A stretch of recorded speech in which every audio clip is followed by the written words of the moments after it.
Bienvenidos, bienvenidas. Mi nombre es Marcelo Morales.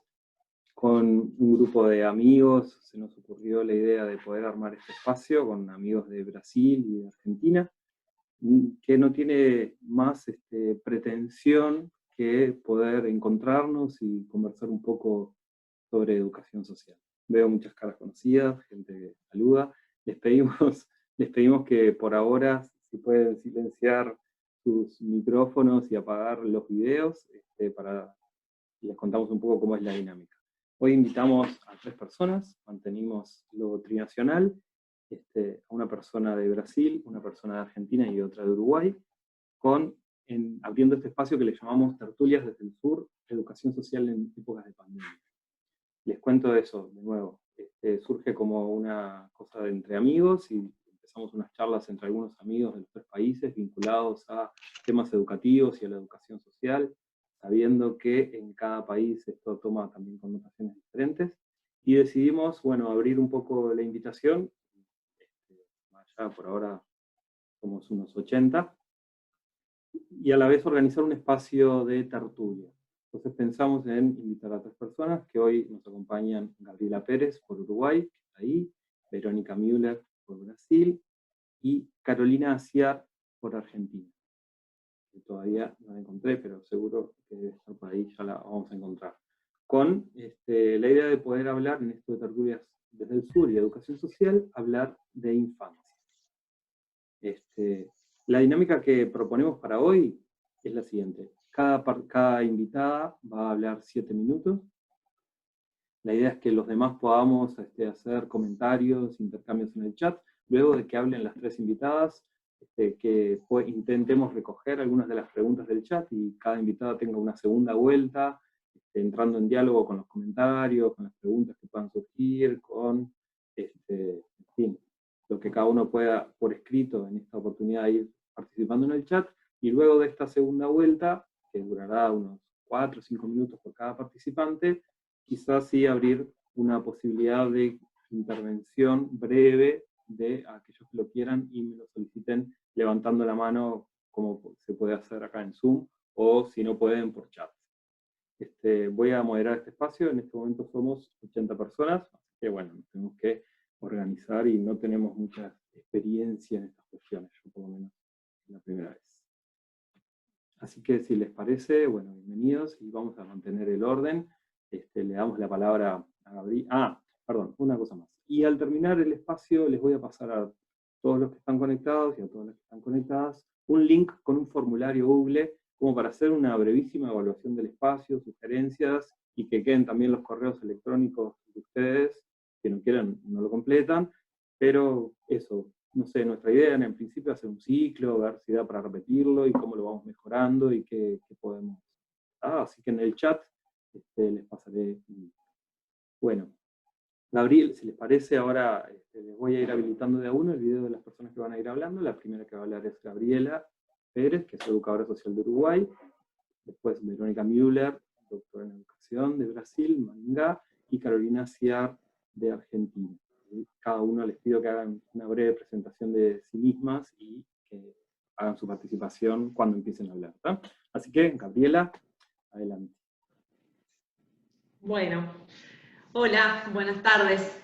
Marcelo, vos ahí me haces señas si se escucha bien, el tema del tiempo y esas cosas.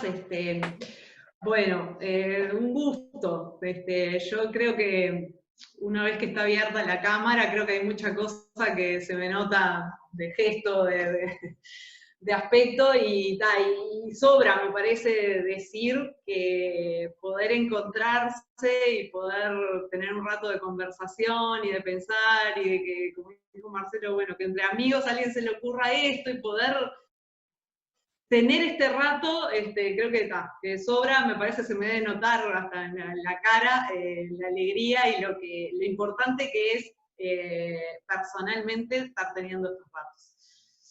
Yo soy educadora social, trabajo en la formación de educadores sociales acá en Uruguay desde hace varios años, sobre todo en el área de práctico. Eso hace que actualmente, digamos, como lo que estoy haciendo como docente y algún proyecto de investigación o de aproximaciones a la extensión, por el proceso de acá de Uruguay, y por cómo es ese tema acá, está en el marco del Instituto Académico de Educación Social, que es donde se aloja actualmente la formación y estos procesos de desarrollo. En Montevideo, está también en otros departamentos, yo estoy trabajando en Montevideo. Y además de eso, trabajo en el campo, digamos, como educadora. Vengo trabajando desde hace bastantes años vinculada sobre todo al trabajo con adolescentes, desde, en y para los procesos que tienen que ver con la escolarización. Eso, digo, más sintéticamente, es que venimos trabajando con algunos compañeros en el cruce de educación social y educación media. O sea, ¿qué hay para hacer ahí? Llevando adelante algunos proyectos que hace un tiempo eran como una cosa muy antojadiza, digamos, no, ni siquiera muy desarrollada, y era imaginarse cómo sería si pudiéramos, y de unos años a esta parte ha cobrado bastante más presencia, fuerza, consistencia, acumulado, y entonces, bueno, estamos trabajando en eso, en educación media y educación social. ¿Qué hay para hacer? ¿Cómo evitar algunas cosas? ¿Cómo fortalecer otras? Y eso es un poco el área de problemas y de trabajo, y eso ha implicado trabajar en distintas partes del sistema de educación media acá en Uruguay. En particular ahí cuando la propuesta de Marcelo justo me agarró, yo se lo decía a él, me agarró a pocos días de haber podido empezar a hablar de la educación social en estas circunstancias. A mí por lo menos me pasó de las primeras semanas, como de incluso intentar no pensar y no proponerme la pregunta de ¿y esto cómo le cambia o cómo afecta a la educación social? Después pude, y empezamos a hablar con algunos de estos compañeros que yo mencionaba, que es con quienes venimos trabajando en algunos proyectos, y con varios estudiantes. Y entonces, bueno, lo primero fue poder, lo que voy a contar o a comentar un poco es parte de también de lo que hemos venido conversando con estos grupos de gente con la que estamos funcionando juntos en varias cosas.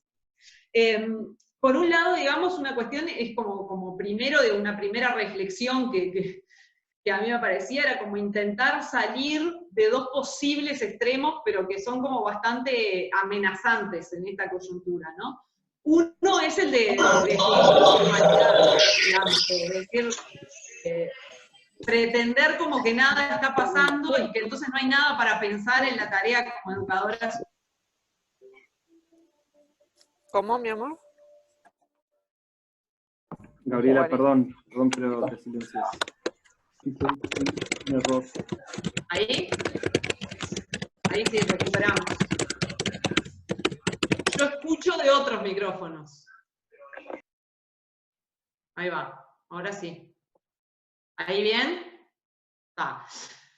Retomo, entonces digo, como una primera cuestión de tratar de evitar mirar esto de la educación social en este momento desde uno de los extremos. Por un lado, ni de pretender fingir normalidad, y acá no pasó nada, esto es lo mismo que siempre, solo que un poquito distinto, pero casi que nada distinto, ni tampoco el otro, que creo que es el que, por lo menos en las conversaciones con estos compañeros docentes y estudiantes, veníamos hablando, de decir, bueno, tampoco esto arrasa todo.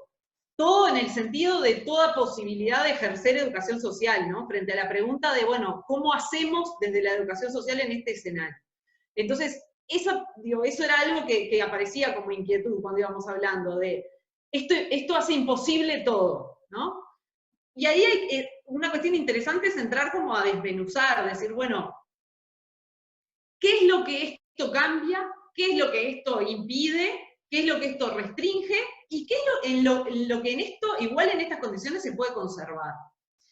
Entonces, ahí un poco nosotros, como veníamos, yo decía, la preocupación suele estar muy pegada a los ámbitos escolares, y en particular acá a los liceos.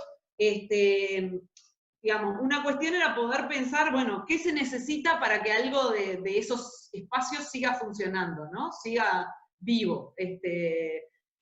Ahí hemos pasado con algunos compañeros por algunas preguntas, más pensando en términos de la TUR, de bueno, sin qué, ¿no? La TUR estudia ahí un poco los laboratorios y la vida de los científicos, hasta ir a algo de sin qué un científico deja de ser científico.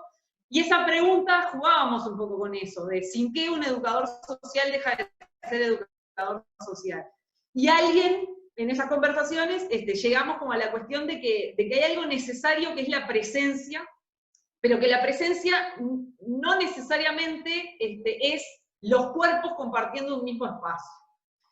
Y que esa presencia, el otro día también acá circulaban algunos programas de radio, desde alguna figura ahí más de psicoanálisis, una corriente lacaniana, decir, bueno, mientras pueda haber vista y voz, hay algo de la presencia y del encuentro con el otro que se puede conservar, que no es idéntico, que no es lo que queremos, o sea, no estamos como reivindicando que todo siga así, ni que esto es mejor que encontrarse.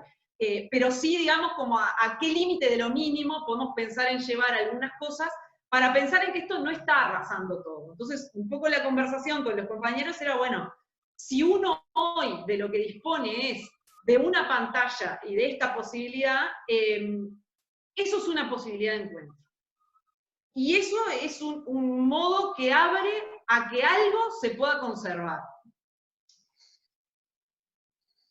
Y de hecho, en algunos casos, algunos de los estudiantes incluso lo planteaban también, decir, bueno, cuando hacemos prácticas, por ejemplo, en algunos ámbitos de privación de libertad, a veces pasan cosas sumamente difíciles y que varían muchísimo la fisonomía, ¿no? O la escena que uno puede construir y representar de un encuentro educativo social. Porque a veces es una conversación muy breve a través de una mirilla, de una celda con una puerta, no una reja, una mirilla. Si eso es posible, o si pensamos que ahí puede y tiene que haber presencia de la educación social, entonces, digamos, de algún modo, este momento actual de que los encuentros sean mucho más sostenidos desde la voz y desde, a lo sumo, visualizarnos por una pantalla, por lo menos, digamos, hacen que estas no sean las únicas veces en que los cuerpos no están próximos, compartiendo un mismo espacio y con bastante libertad, digamos, ¿no? de encuentro. Entonces, ahí empezamos a pensar, bueno, sin duda restringe, pero también hay cuestiones que en este contexto siguen siendo posibles. ¿Para qué hacer eso? Y bueno, ahí había alguna cuestión, algunas dudas de decir cuál sería la función, cuáles serían como un poco los carriles de la acción educativo-social en este momento. Y ahí hay algunas cosas que decir, bueno, hay cosas que siguen teniendo que ver con lo mismo, que pueden tener que ver, digo, esto varía muchísimo ámbito a ámbito, ¿no? Pero que pueden seguir teniendo que ver con la ampliación del acceso a la cultura, que siguen teniendo que ver con proteger y con poder facilitar el acceso a algunos recursos, con proteger algunas cuestiones que tienen que ver con acceder a recursos, con acompañar en alguna medida, solo que eso, digamos, cambia. Ahí hay una idea que yo se la escuché por lo menos a Jorge Camorza hace algún tiempo, creo que después quedó escrita, pero que yo se la escuché en una charla, de que hay algo que es como bastante característico del educador social, que es que se forma y crece a la intemperie institucional, ¿no? Y esa idea de la intemperie institucional como algo que uno admite, que asumimos como que, bueno, sí, yo trabajo así, como sin esperar demasiado requisito previo, demasiada cuestión establecida, demasiadas garantías de que las cosas van a ser de un modo y van a estar dadas de un modo, eso es algo que seguramente en este momento también nos permite posicionarnos pensando en que todavía tenemos margen de hacer, que es necesario hacer y que tenemos cómo, que sabemos desempeñarnos un poco en circunstancias adversas, circunstancias que constriñen la posibilidad de comunicarse, la posibilidad de encontrarse, la posibilidad de hacer en las condiciones que quisiéramos. Entonces, esa cuestión de saber funcionar, saber hacer en contextos de incertidumbre, de inseguridad, sin tener muy claro en general, y esto cuánto va a servir, sin sacar mucho cálculo, ¿no? De esto, ¿qué pasa con esto que hago? O sea, poder como convivir e ir haciendo mientras mantenemos esas dudas, es algo que en general caracteriza bastante a la educación social, o que convive bastante esa incertidumbre con la educación social. Y entonces, quizás en este momento, eso es algo de lo que se requiere para poder mantenerse haciendo. Me hace señas Marcelo con el tiempo, y esto digo, yo lo primero es como plantearlo como preguntas que me estoy haciendo, o que nos venimos haciendo como en grupo, ¿no? De decir, bueno, ¿cómo intentar, para empezar, no caer en algo que nos estacione del todo, ni en el todo se puede, ni en el nada se puede? Y ahí empezar a andar y empezar a andar conviviendo con dudas. El otro día, cierro con esto, yo veía vieron que circuló bastante un texto donde escribían varios filósofos, Sopa de Wang, que estuvo circulando ahora esta semana. Y había un debate ahí en redes, y le preguntaban a un docente, a un filósofo argentino, ¿cuál te convocó más? ¿Cuál te pareció? Y él decía, bueno, a mí en principio hoy tiendo más a mirar o a poder compartir un poco más con el que vacila, ¿no? O sea, hoy algo de duda y algo de pisar despacito y de no estar seguros, no sé, a mí me sigue resultando necesario, sensato, siempre y en particular en este momento. Entonces, digo, nada de esto es sin dudas, nada de esto es con la certeza y la claridad, sí, se puede, la educación social está intocada. Sí es tratar justamente de evitar algo que nos deje como sellada una posición en este momento. Y en esa cuestión decir, bueno, ¿cómo vamos identificando qué se va pudiendo, haciendo lo que sí? A nosotros después nos trae unos líos, que esto yo se lo comentaba a Marcelo después, que creo que es para adelante y es interesantísimo, pero por ahí no es lo más interesante para lo que debe ser común para este intercambio, es como a nivel de la formación, ¿no? A mí me circulan, nos debe estar pasando a todos, categorías, conceptos que fuimos abandonando y que creo que merecen volver a estar, como otros que quizás solemos trabajarlos en un sentido y estas circunstancias nos muestran otro. Digo, ahí, no sé, conversábamos al pasar, y esto sí cierro último, vida cotidiana y unos sentidos que le damos a la idea de acontecimiento, pero bastante parcializado, me parece a mí. O sea, nos deja también para adelante unas discusiones que creo que son re interesantes a nivel de la formación, de poder repensar algunas cosas de la formación a partir de esto que ha tocado vivir. Creo que por ahí, y creo que me excedí de los 7. Te excediste un poquito, pero muchas gracias, Gabriela.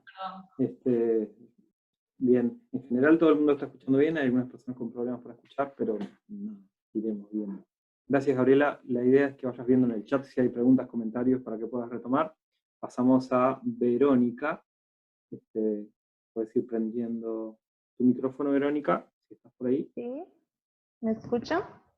Sí, no te veo, no te encuentro todavía, pero ahí te veo. Perfecto. ¿Sí? Dale. ¿Me ves? Sí, y ahora todos quedan, creo. Ok. Buenas tardes, es un gusto enorme estar aquí. Me gustó mucho escuchar a Gabriela. Creo que compartimos muchas ideas, es muy interesante. Y yo soy Verónica Miller y trabajo en la Universidad Estadual de Maringá, al sur de Brasil.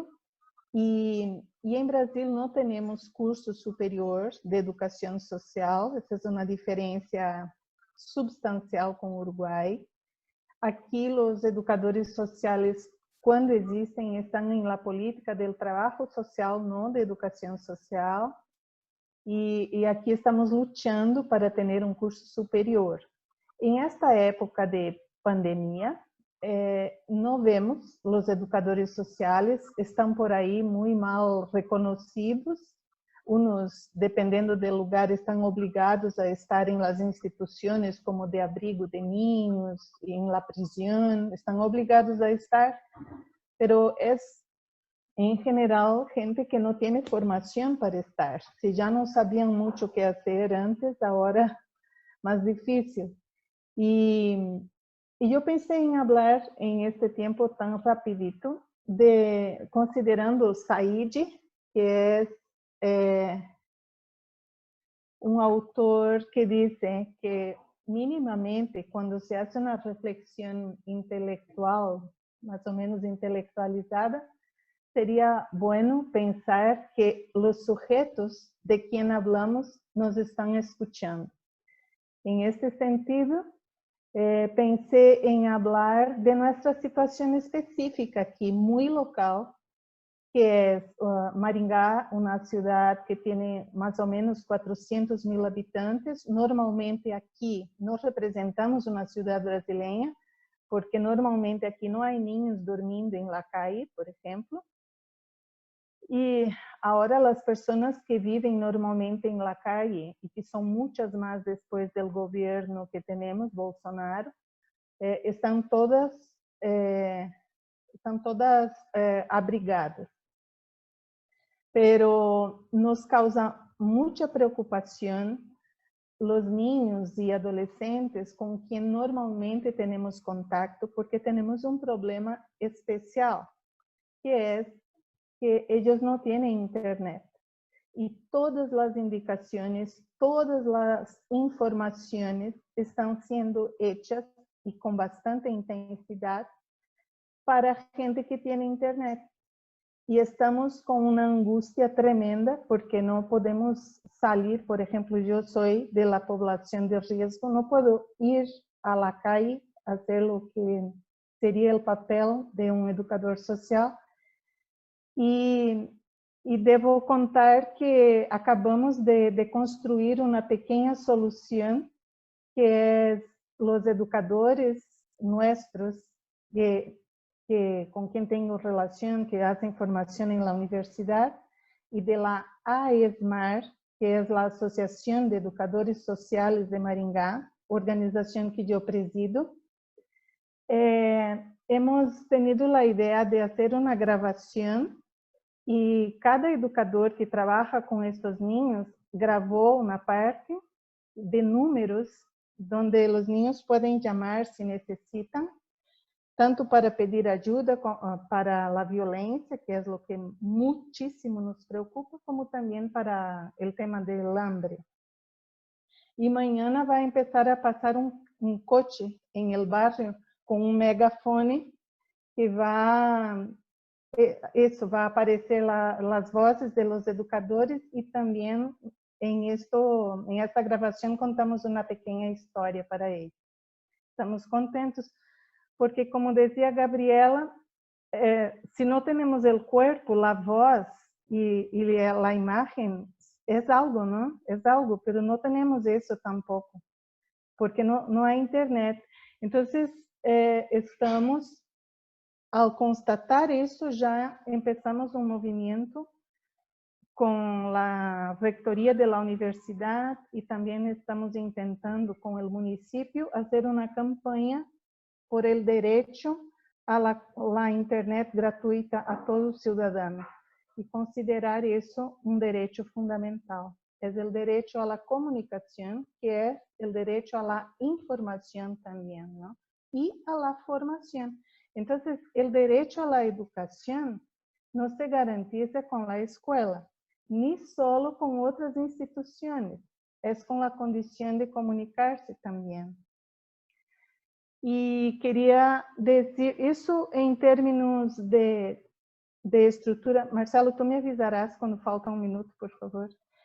En términos locales también estamos enfrentando una situación muy difícil, que es, esta ciudad tiene unas estructuras interesantes, y tiene una que es el Conselho Municipal de Derechos del Niño y del Adolescente. Este conselho tiene que cuidar de la política, tiene que controlar si la política ocurre, tiene que proponer soluciones para toda la ciudad. Y este conselho hasta hoy no se ha reunido. Desde hace 3 semanas ya que estamos confinados, y el conselho no se reúne, no se siente con la responsabilidad de atender las situaciones. Entonces yo quería observar este concepto que también trae Norbert Elias, que es el de tiene este libro Sociedad de los Individuos, muy interesante, que muestra cómo, además de las instituciones, lo que hace muchísima diferencia es la actitud y el conocimiento de cada uno. El conocimiento y la actitud, las dos cosas, ¿no? Porque no basta tener el conocimiento y estar en casa y no hacer nada, o tener la actitud y hacerla sin base, poniéndola para un lado equivocado.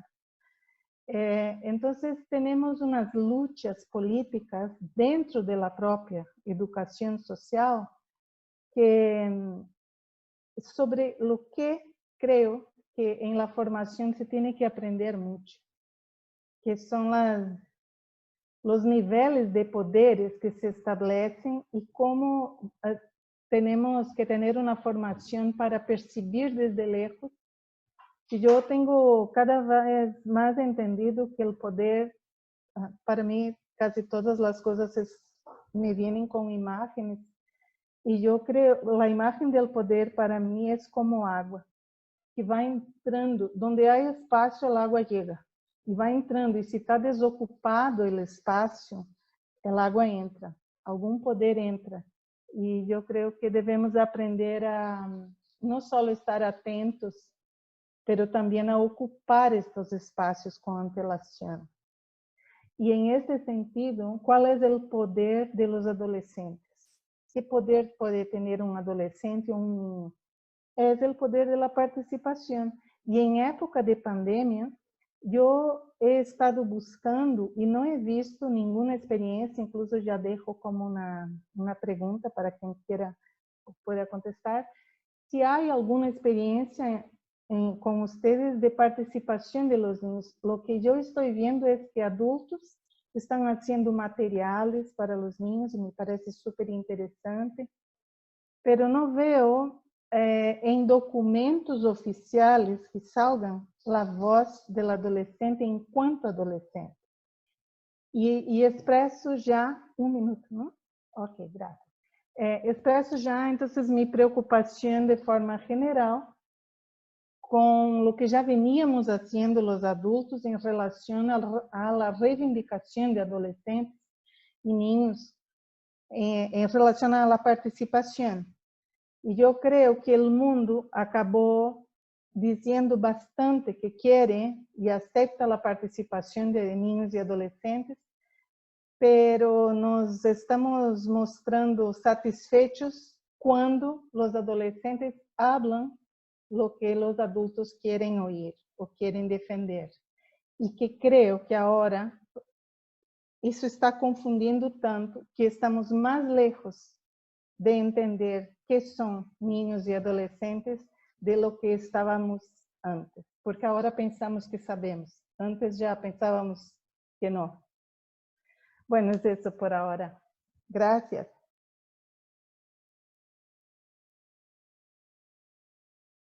Hola, muchas gracias, Verónica. Bueno, los invito a todos y a todas a que hagan comentarios en el chat. Pueden hacerle preguntas a cada uno de los participantes que va hablando, o comentarios en general para que ellos retomen en una segunda vuelta. Está buenísimo. Carolina, ¿estás por ahí? Sí. ¿Puedes prender tu micrófono? Sí. No sé si está activo. ¿Me escucha? Sí, se escucha perfecto. ¿Sí? Perfecto. Bueno, muy bien. Bueno, primero agradecer el espacio, la verdad agradecer la generosidad de los educadores sociales en invitarme a compartir esta tarde con ustedes y algunas reflexiones que venimos haciendo también desde nuestra organización. Me presento brevemente, yo soy Carolina Ciar, soy trabajadora social de profesión, estoy dentro de mis trabajos, doy clases en praxis, en educación social de la Facultad de Educación en la Universidad Nacional de Cuyo, y mi tarea vinculada a las infancias tiene que ver con una organización que se llama La Veleta y la Antena. Es una organización que trabaja desde el protagonismo infantil, que es un paradigma latinoamericano, que hace referencia a la actoría política, social y económica de los niños y las niñas. Particularmente trabajamos con infancias trabajadoras. Nuestro lugar de trabajo es una zona rural cerca de Mendoza, a 30 kilómetros de la ciudad aproximadamente, que se llama Ugarteche. Entonces trabajamos con infancias rurales en ese contexto de infancias trabajadoras, ¿no? Con los niños que trabajan en las ferias, en una feria latinoamericana, como las ferias que conocemos de diferentes países de América Latina, que venden con sus familias, que acompañan a vender gelatinas, mercaderías, útiles escolares, etc. Esa feria se organiza los domingos y nosotras ahí tenemos un espacio de biblioteca. También pensando que a través de una biblioteca andante, esta biblioteca gira por la feria y distribuimos material de lectura infantil y juvenil, historietas, las Mafaldas son las más solicitadas, y esa biblioteca nos permite vincularnos con los niños y las niñas trabajadoras y a partir de ahí convocarlos a la organización. Un poco ese es el trabajo que hacemos, trabajamos fuertemente en contra de la violencia adultocéntrica y en contra de la violencia particularmente hacia las niñas, todo lo que tiene que ver con el derecho a la integridad en cuanto a la violencia sexual hacia las niñas, especialmente hacia las niñas, ¿no? Y bueno, y para esta tarde pensé y compartí con mis compañeras y escribí 3 ideas que tienen que ver, muchas les van a resonar porque son de los autores que están en este momento escribiendo, y intenté relacionarlo con las infancias y con mi experiencia de trabajo con niñas y con niños. Son 3 ideas centrales que me van a permitir pensar algunas preguntas para compartir, que por supuesto que no tengo respuestas, pero sí entrar en diálogo y permitirnos pensarnos y pensar un poco el lugar de las niñas y los niños. Algo dijo Verónica recién, entendiendo la participación de los niños como un acto político y necesario en este momento, y que hay una ausencia grande, y eso modifica un poco el lugar en donde ponemos a los niños y a las niñas. La primera idea es entender que la cuarentena, o poder entender que la cuarentena en la que estamos atravesando, no solo hace más visible, sino que refuerza todo lo que tiene que ver con la injusticia social, con la desigualdad, con la discriminación, con la exclusión, ¿sí? Entre los grupos del sur, dice Buenaventura de Sousa Santos, están los trabajadores informales, los trabajadores precarizados. Los niños y las niñas con los que nosotros trabajamos en Ugarteche son parte de la economía informal. Estos trabajadores se encuentran en un dilema de poder discutir, de poder pensar en cómo proveerse de alimentos y cómo sostener la cuarentena, ¿no? Cómo cuidar su salud, cómo cuidar su vida. Nos encontramos con familias sin condiciones de vida digna.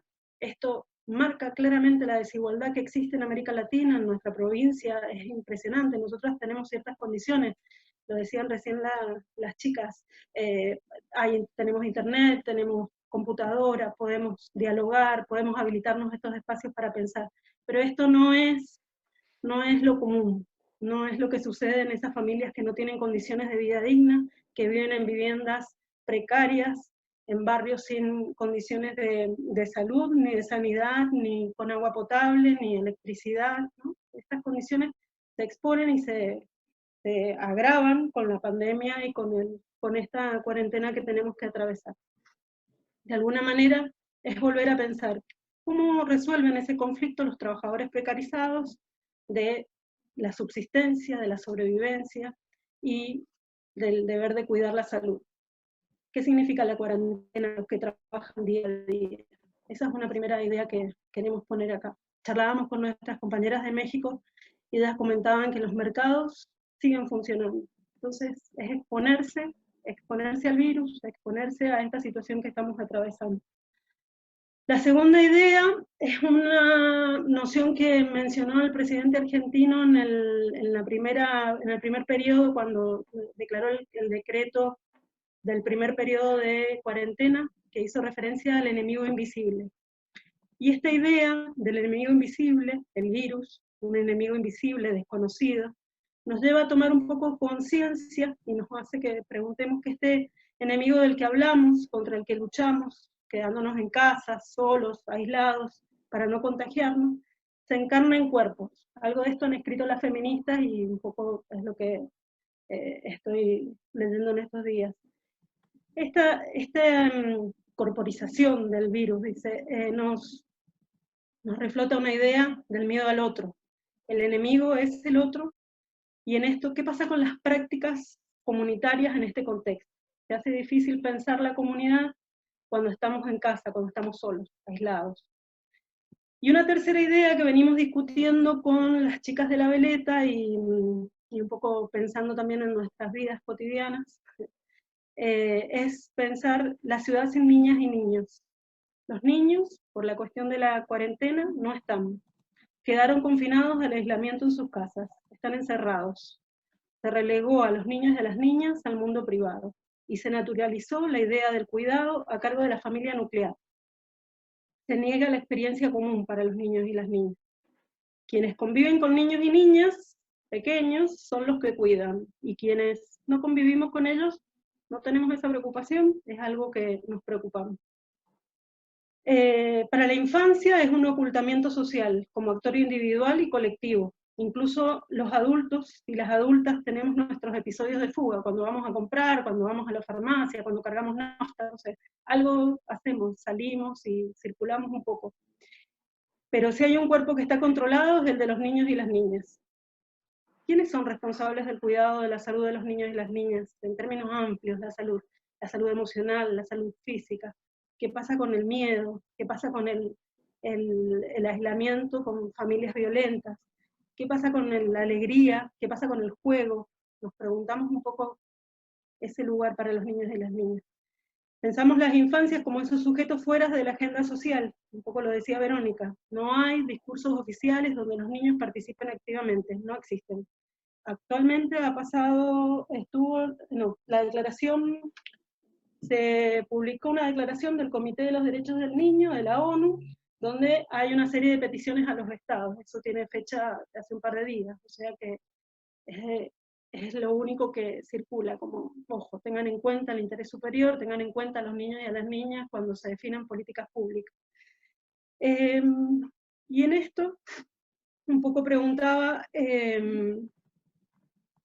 si entendemos cómo sostiene la CLO, que lo político es fundamento de la vida social, a diferencia de la política, que es su expresión en la gestión, en la administración de la vida común, lo político se expresa cuando aparece una crisis, estamos en una crisis, ¿no? Que pone en jaque los presupuestos de la vida común, que pone signos de pregunta a lo incuestionable. Lo político aparece cuando se refundan las ideas que se sostienen en el lazo social, e impacta como materialidad concreta, es decir, se explicita en la política pública. De alguna manera, acá aparece la educación, pregunto, ¿aparece la educación social? Y en esto, si entendemos la educación como acto político, los educadores y las educadoras, que venimos a preguntar, a proponer derivas, sino metas, a dislocar, a no ordenar, venimos a hacer de lo social lo político, es decir, venimos a crear nuevos contingentes, nuevos fundamentos contingentes. En este momento de crisis es urgente pensar en nuevos fundamentos contingentes. ¿Qué nos une? ¿Qué nos hace ser otro tipo de sociedad? Y en esto, los niños y las niñas no pueden ser ajenos, no pueden estar aislados y encerrados, no pueden dejar de ser sujeto público. Kusianovich, y con esto cierro, Alejandro Kusianovich, un pensador peruano contemporáneo, muy amoroso, los invito a todos que lo lean. Él habla de la educación como una profesión humanizante, como una profesión humanizadora, y en ese sentido él dice que nos toca, para los niños y las niñas, luchar por una sociedad del cuidado que no devenga en una revisión de culturas del tutelaje y del control. En Argentina, el control a cargo de la policía es muy grave, tienen todas las herramientas para hacerlo, entendiendo el cuidado de la salud, pero estamos en una situación bastante complicada con la policía y sobre todo con los sectores más pobres.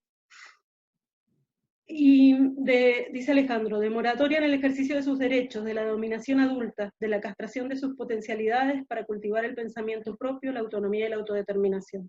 De alguna manera esta pandemia nos obliga a centrarnos, a reinventarnos juntos como sociedad.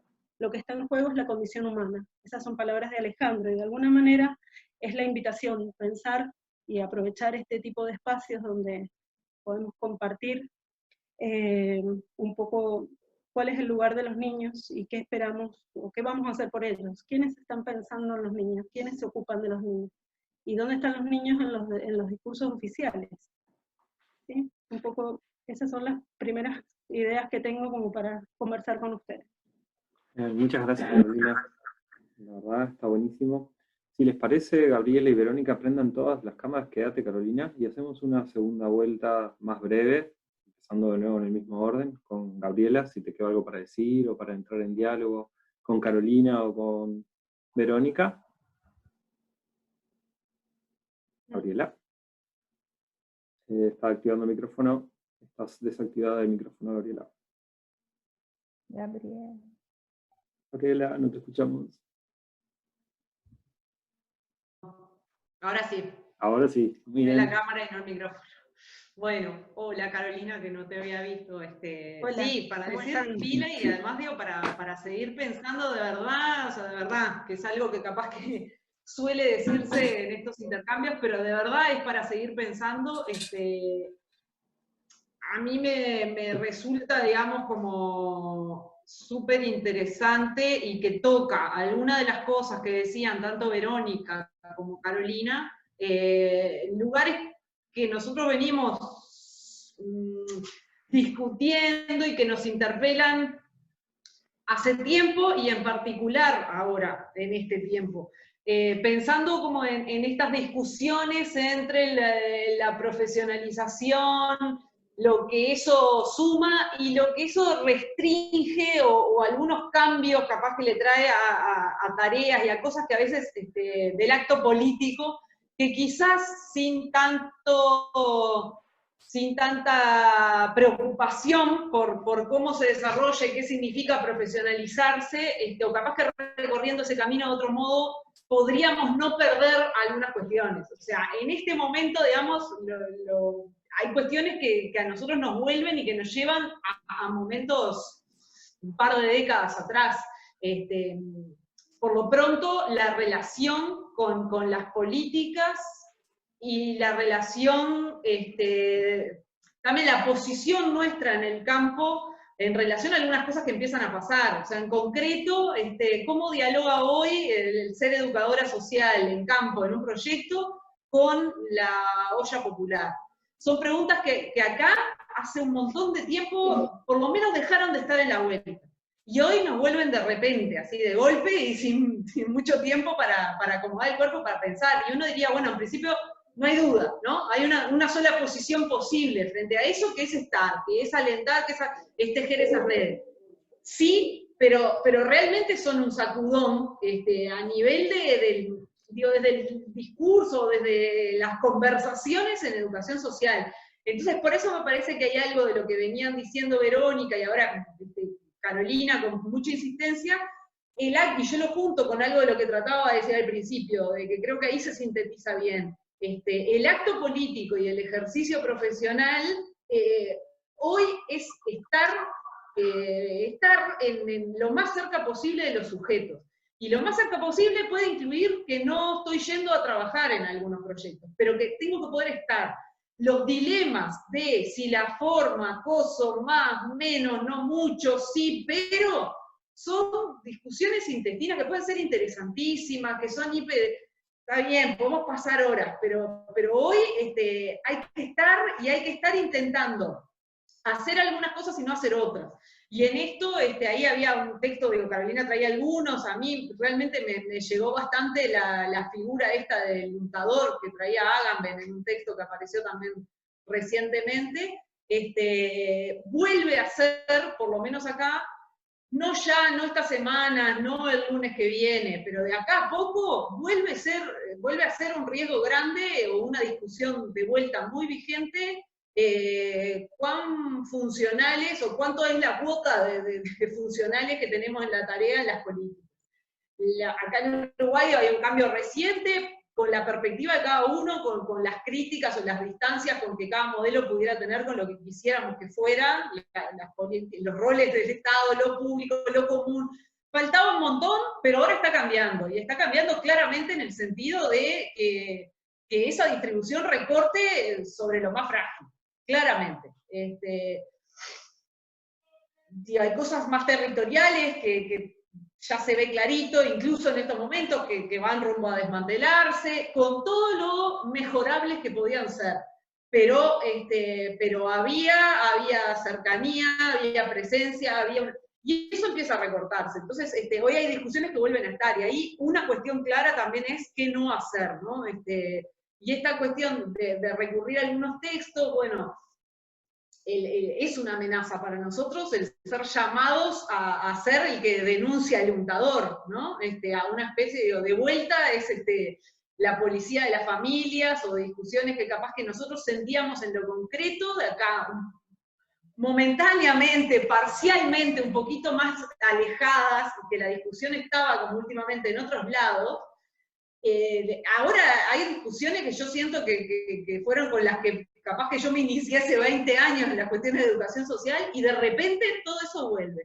Y la otra es esta cuestión, digo, esto que Carolina venía diciendo, es decir, bueno, y se está hablando de eso, de uno de los efectos posibles de esto es cómo pega en la privatización de las vidas privadas y de algunas cuestiones que pueden formar parte de las vidas de alguna gente. Y entonces, esa cuestión entre el encierro, el aislamiento, lo que esto deja, lo que vuelve como privado, el que no nos lleve la cuestión de lo público a volvernos ese lugar de denuncia, de policía, digamos, desde lo sanitario, desde la cuestión de recursos, de distintas cosas. O sea, es un momento, no sé, yo esto es re personal, no lo llegué ni a hablar con nadie, pero digo, es como una vuelta para nosotros, es una vuelta en muchas cosas, más allá de lo particular de la pandemia y la cuarentena. Eso cataliza, eso tensiona todavía más, pero es una vuelta a 20 años atrás, claramente, en algunas cosas, y eso hace un escenario dificilísimo. Dificilísimo, digo, necesario de juntarse, de pensar, de no dejar de hacer algunas cosas que tienen que ver con principios que valen incluso en estas circunstancias, o más que nunca en estas circunstancias. Por eso, digo, esa cuestión que yo planteaba al principio de, bueno, pero ¿y sirve de algo por pantalla? Hay dudas que hoy no pueden estar, hay dudas que sí, y hay algunas que no pueden estar.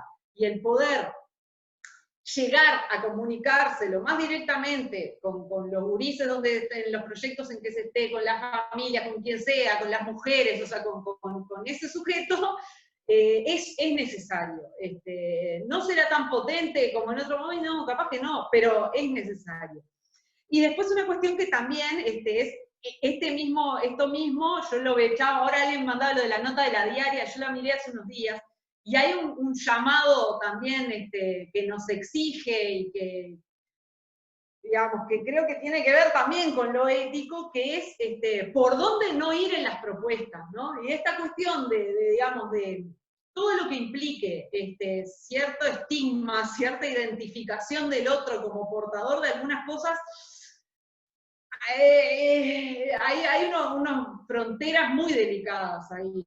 Entonces, ¿qué se trabaja de esto? ¿Cómo no caer en la cuestión como más de higienista, ¿no? y moralista de el otro como el enemigo? Yo te decía, ahora, algún cuerpo esto tiene que tomar, esto no es invisible. Entonces, sí, y el primero es el del que contagia. Entonces, hay ahí también unas cuestiones en las que la educación social debería tomar parte para poner en discusión, para disputar sentidos, quizás cuando podamos volver, ¿no? O sea, estoy pensando con adolescentes, con niños, de esta cuestión de la construcción del otro como enemigo, de mucho otro, pero sobre todo de algunos otros.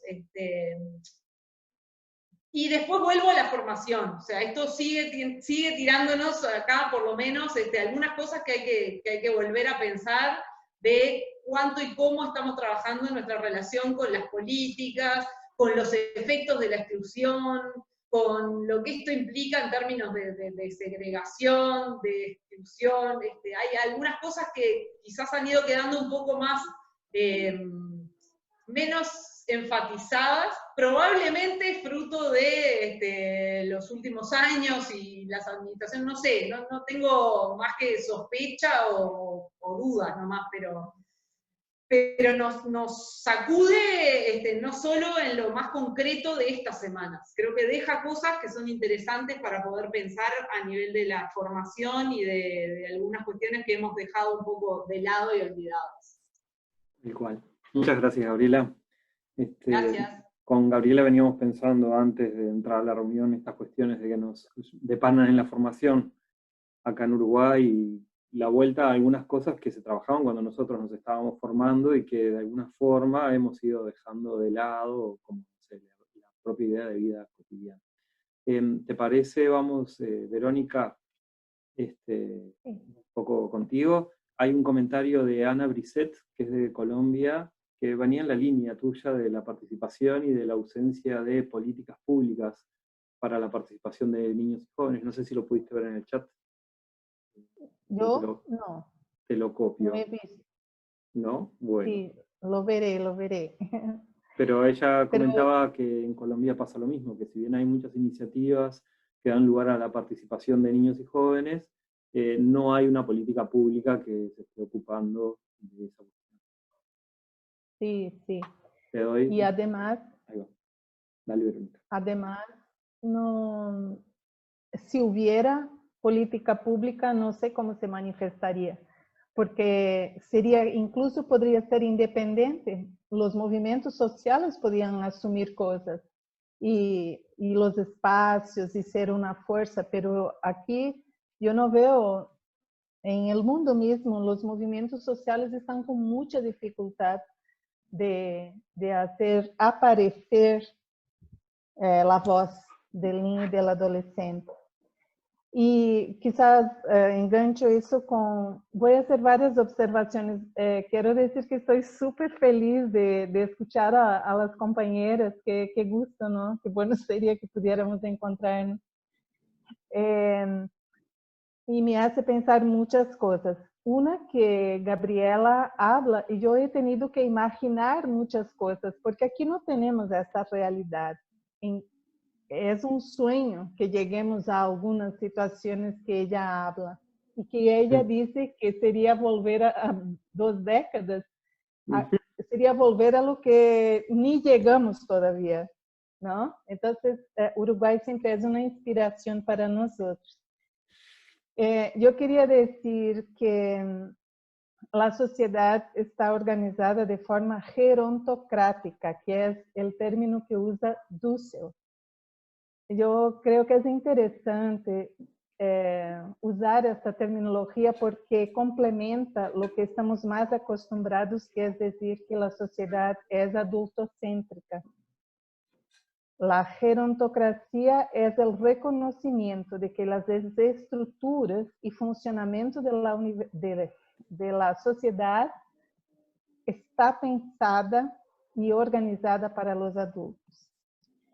Esa es una cosa. Entonces, no querer esta sociedad o querer más espacio para niños y adolescentes sería necesariamente pensar que tenemos que cambiar este eje, este foco.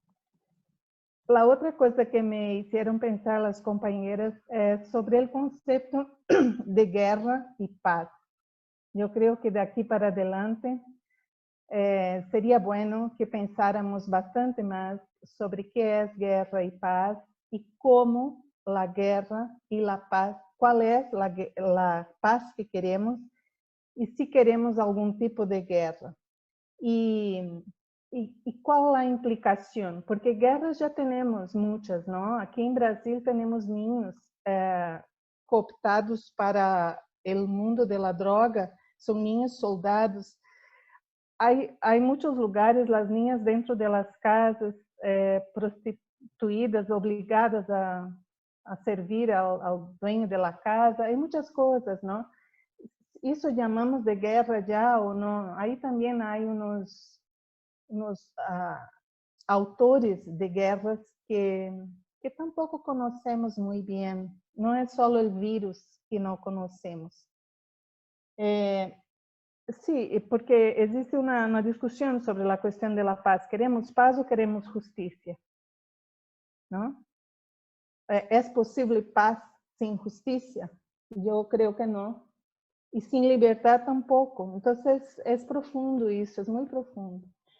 Y también la idea me ocurrió imaginar, ¿no? Qué cosa más interesante que durante 2 semanas, por lo menos, todo el globo terrestre es una sociedad sin escuelas.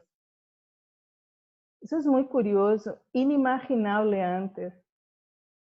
Y yo creo que hay que enfrentar con valentía las respuestas. ¿Sería necesario las escuelas como están? ¿De qué están sirviendo ahora las escuelas? ¿Y de qué servirán después? ¿Por qué? Lo que nos estamos todos preguntando es, ¿cómo estará la sociedad después de esta pandemia? ¿Estará más solidaria, más sentimental o estará todavía más liberal, más exploradora, se dice? ¿Va a explotar más la gente? Las industrias, la gente que está en el poder va a continuar buscando el poder? ¿Por qué pensaríamos que no? Entonces, bueno, el rol de la escuela para la sociedad que se quiere construir, yo creo que hay que se pensar mucho y por eso yo veo que el lugar del educador social, por lo menos en Brasil, que no existe este profesional, es de una extrema importancia para ofrecer una cultura amplia y sensibilidad también, de alguna manera. Quiero también observar que no veo ningún camino posible para resolver las vivencias de los niños ahora y después de la pandemia, sin que evolucionemos en la actuación comunitaria. Cada ser humano tiene que estar en relación mucho más íntima con la comunidad donde vive. Y por eso no es una lucha solo, como yo veo en varios documentos oficiales, y quien escribe los documentos se imagina el mundo como una ciudad y hay gente que vive en la vera de los ríos, en el mundo rural, en la mata. Hay muchos otros ambientes y los documentos oficiales no consideran eso. Las comunidades son absolutamente importantes. La actuación política en la comunidad tiene que ser transdisciplinar, como Gabriela apuntó y Carolina también, ¿no? ¿Quién cuida de los niños? Todas las políticas tienen que cuidar. Y no solo cuidar, no promover el desarrollo humano. Y para cerrar digo que no es posible pensar la acción en la comunidad de niños y adolescentes sin que se piense concretamente, que se promueva concretamente tiempos y espacios poblados de actividades que sean los niños, los propios niños y adolescentes quienes organicen eso. De forma general quería decir eso. Gracias. Muchas gracias, Verónica. Carolina. ¿Me escuchan? Sí. Ahí está. La plataforma. Bueno, nada, me agradezco un montón las reflexiones, Verónica siempre tan clara, nos conocimos acá en Mendoza y estuvimos en un espacio, y después con Gabriela también, me gusta, los educadores sociales de Uruguay, siempre estamos ahí chusmeando por dónde van, qué escriben, intentamos ahí seguirles un poco los pasos. Simplemente retomar un poco lo que decían las chicas, de alguna manera pensar en la comunidad tiene que ser una clave, pensar en los niños y en las niñas como la mitad de la población, no pueden ser invisibles, no pueden no estar, son la mitad de la población y están silenciados. Eso es, por lo menos nos tiene que hacer una pregunta, me parece que es un imperativo ético, contar con la opinión y considerar la voz de los niños, esa minoría, a pesar de ser la mayoría, esa minoría que tiene cosas significativas para decir. ¿Qué dicen los niños de esta situación en la que estamos? ¿Cómo resuelven ellos la vida en familia? ¿Qué hacen para divertirse? ¿Qué hacen con la tarea escolar? Acá en Argentina, y en Mendoza particularmente, hay una exigencia a la escuela pública, de batallar y sostener la educación. Entonces se publican porcentajes de todos los niños que están conectados virtualmente, que reciben su tarea, que la hacen, sin considerar las condiciones en las que esos niños pueden acceder a esa tarea. Eso nadie lo dice, o lo dicen otros, no el gobierno escolar. En todo caso, no se los considera para la política. Piensen en las escuelas rurales donde nosotras trabajamos, los niños, para poder acceder a una impresión de su tarea, hacen un sinfín de movimientos y de recursos y de cosas ahí como para poder llegar a obtener la tarea y poder responder a la exigencia que tienen. Tienen que dar la asistencia a través de la tarea que les llega de forma continua. Y los secundarios reciben 10 tareas de 10 profes distintos que tienen que hacer en forma cotidiana. O sea, la escuela está con mucha presión, marcando la mayor desigualdad, porque no es lo mismo quien accede a través de recursos tecnológicos y cosas, que los chicos y las chicas con los que trabajamos. Ahí hay un tema. ¿Qué tarea qué les toca a los educadores sociales? La verdad que a los educadores sociales, a los trabajadores sociales, a los educadores en sentido amplio, y acercarnos y sostener el vínculo me parece que es clave. Esa experiencia que contaba Verónica del autoparlante explicando y dando cuentas de cómo cuidarse es una cosa atractiva y posible de replicar en los lugares donde vivimos. Me parece que eso está bueno. Nosotras hemos hecho a través de las redes y a través del WhatsApp y a través del celular también unos mensajes de cuidado y de poder poner en tono un poco más amigable esto de qué es la pandemia, por qué tenemos que estar aislados, qué tiene que ver esto de la distancia entre unos y otros, por qué no acusar al vecino si sale o no sale. Todas esas cosas me parece que son relatos que los niños tienen que poder acceder y tenemos que buscarle la vuelta, ya sea un camión parlante para que puedan escuchar otras cosas. Volvemos a sostener que el interés superior de los niños, el mejor interés, el mejor lugar para los niños en la política, no podemos desconocerlo. Es un derecho que hemos conquistado como sociedades y no podemos volver atrás, tiene que ser un piso. Entonces hay que poder pensar en los niños y en las niñas, y esa es una tarea que tenemos como educadores también. ¿Qué están haciendo los niños con los que nos vinculamos? ¿Qué hacen? ¿Qué piensan? ¿Cómo atraviesan esta situación? Me parece que eso es algo que podemos tenerlo como muy presente a la hora de pensar algunas estrategias.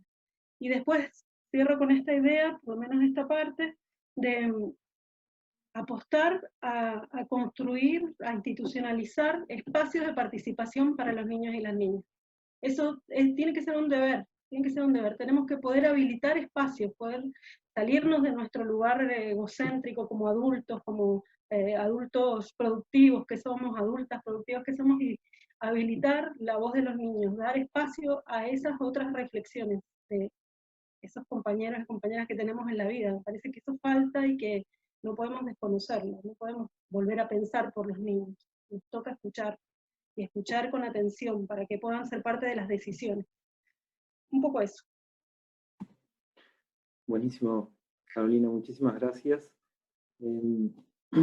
La verdad es que me parece que el espacio está buenísimo. Nosotros también pretendemos que tenga una duración razonable, quizás unos 15, 20 minutos más.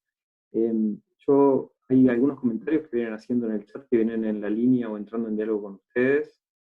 Constanza de Argentina planteaba algo parecido a una cosa que decía Verónica, uno siempre se imagina, o uno no, desde los gobiernos siempre se imagina que los gobernados viven en ciudades, y también la dificultad de esto de implementar las clases a distancia. En Uruguay eso también está funcionando, pero creo que terminan siendo excluidas de alguna forma las mismas personas que son excluidas en el formato tradicional. No hay, o sea, lamentablemente no hay mucha novedad ahí. Están como unas dificultades. También pasa en esto del estar todo el tiempo conectados, y ahora me pasaba, no es lo mismo moderar una mesa presencialmente que así. No pude escuchar todo lo que pasaba mientras contestaba chat, problemas de gente de conexión, etc. Después Laura plantea que hay una sociedad sin escuelas, tantas veces teorizado como impensado. Existe una sociedad de juntarse. El colectivo de recreación ha participado varias veces, y Ana Brisset desde Colombia también habla como de la participación de niños y niñas que no son tenidos en cuenta. Y manda ahí en el chat, vean, ahí unos cuantos links. Y había una pregunta para Gabriela de si hay cosas que se han hecho en forma colectiva o hay algunas iniciativas, puedes verla ahí, capaz, si se han hecho intervenciones grupales en estos momentos de pandemia o es de forma individual, si puedes contar. No sé igual si ahora les parece capaz que hay alguien que quiera hacer una breve intervención de los que han estado escuchando con audio y video. Pensemos en una intervención de 1 minuto, la pide por chat. Capaz que Ana Brisset, que es de Colombia y ha estado muy activa en el chat. No sé si querés, puedes prender tu micrófono. Dale, Ana, prendelo. Pensemos en intervenciones breves, ¿está? Bien, ¿me escuchan? Te escuchamos, Ana. Gracias, buenas tardes para todos. Muy interesante pues la invitación que me hizo Raquel Chetini y pues conocer las experiencias de ustedes alrededor de la educación social acá en Bogotá también y en Colombia. Igual, funciona como allá, ¿no? Clases a distancia, mandemos guías, bueno. Sin embargo, la voz de los niños no se tiene en cuenta y lo que se ha hecho es trasladar esas metodologías tradicionales a enviar y generar a través del Internet como las mismas dinámicas de un proceso educativo que no se piensa a los niños, ¿no? Sin embargo, se deja por fuera a aquellos que no tienen electricidad en sus casas, que no tienen acceso a Internet, que no tienen ni siquiera un equipo de cómputo, ¿no? Un PC, un laptop para poder acceder. Quiere decir entonces que estos niños siguen siendo relegados, ¿no? Y cada vez más los procesos de discriminación y de exclusión social son cada vez más acentuados, y esta crisis está mostrando ello, ¿no? Yo me uno a los comentarios de las colegas.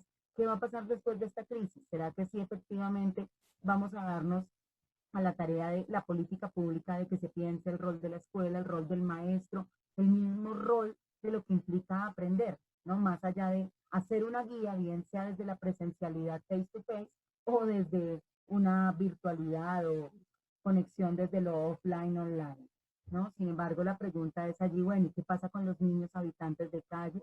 ¿Qué pasa con los niños que se suben a los semáforos a vender y que en este momento, como bien lo decía la colega, hacen parte de las economías informales? Son cuestiones que nos estamos haciendo también acá desde colectivos de maestros, ¿no? Más no desde la política pública. Entonces vale la pena pues seguirnos pensando y volvernos a encontrar para pensarnos estas cuestiones.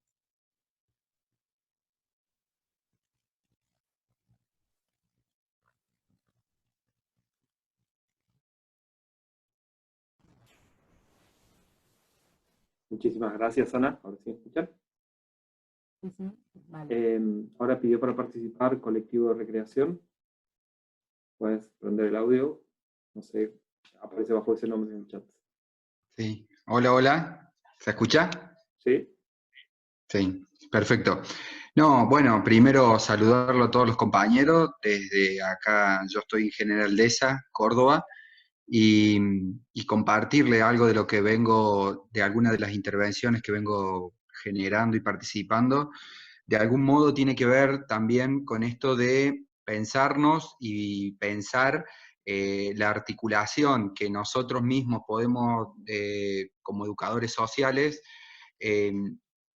la articulación que nosotros podemos generar con la empatía desde un rol personal. Muchas veces desde este lugar nos toca, en el lugar en el que hoy nos encontramos, nos toca de alguna manera sentir que no tenemos herramientas. Y como decía la compañera al principio, nosotros trabajamos en la incertidumbre y es nuestro terreno el que más, desde la incertidumbre, es el terreno que más nos viene desarrollando cotidianamente. Nosotros, bueno, estimulamos algunas propuestas desde acá, desde Córdoba, tanto en el interior como en la zona rural, también de alguna manera pudiendo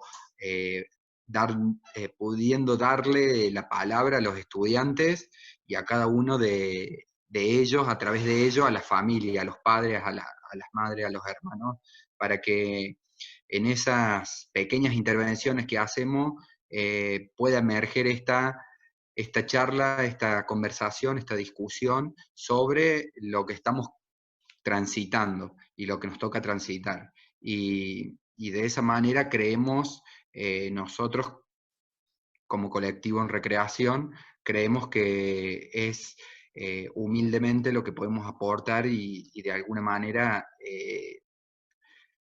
como quien dice, trascender a través de esas intervenciones. Bueno, me gustaría poder seguir escuchando a demás compañeros, si les parece. Muchísimas gracias. ¿Cómo es tu nombre? Porque no aparece en el... Yo soy Nilso Oliva. Nilson. A todos y todas los que están, sí, ya te doy la palabra. Recordamos que les mando ahí un link de evaluación, que allí van a quedar los correos electrónicos también para ver qué piensan, no sé, opinar sobre el espacio y ver si lo mantenemos como. ¿Quién quería hablar? Está bueno que pidan la palabra por el chat, en lo posible, pero ¿hay alguien que me parece que quiere hablar?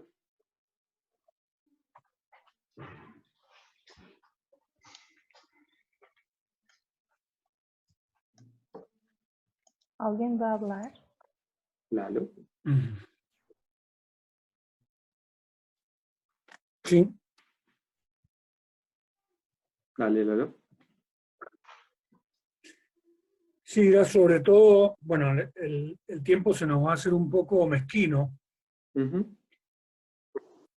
Yo me presento, soy Eduardo Ribó, Lalo, y un poco lo que hemos pensado es esta tertulia o espacio de encuentro para tener reflexiones en común entre diversos países.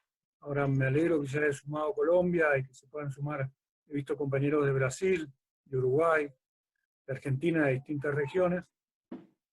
Y es un tema que me parece que es para más de una jornada. Sería mezquino sacarle o dejarlo solo en una jornada.